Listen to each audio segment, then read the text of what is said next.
बिस्मिल्लाहिर्रहमानिर्रहीम। असहाब ने इमाम बाक़िर अलैहिस्सलाम और इमाम जाफ़र सादिक़ अलैहिस्सलाम से सवाल किया कि मौला,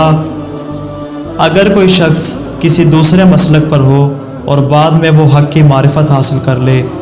तो जो उसने गुज़श्ता जितने भी आमाल अंजाम दिए हैं, उसने जो नमाज़ें पढ़ी हैं, उसने जो रोज़े रखे हैं, उसने जो हज किया है, या मिसाल के तौर पे उसने ज़कात अदा की है, क्या मौला उन तमाम आमाल की दोबारा उसको कज़ा करनी पड़ेगी? तो इमाम अलैहिस्सलाम ने इरशाद फरमाया, नहीं, उसके जितने भी आमाल उसने पहले अंजाम दिए होंगे, जितनी नमाज़ें पढ़ी होंगी, जितने रोज़े रखे होंगे, या उसने हज अदा किए होंगे, वो खुदा की बारगाह में काबिल कबूल होंगे,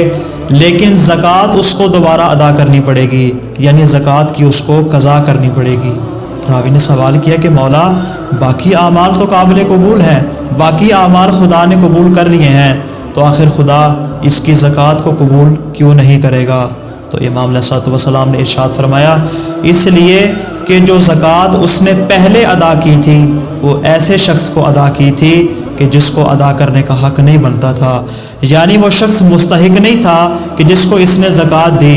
इसलिए कि जिसको इसने ज़कात दी थी वो दिल में विलाय अहले बैत नहीं रखता था, उसके दिल में विलायत अली और औलाद अली मौजूद नहीं थी, तो गोया के हक़दार को उसका हक़ नहीं पहुँचा। लिहाजा अब इसके लिए दोबारा ज़रूरी है कि किसी ऐसे शख्स को ज़कात दे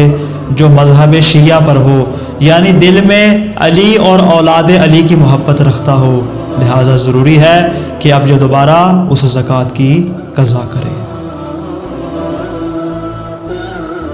लिहाजा ज़रूरी है कि अब ये दोबारा उस ज़कात की कज़ा करे।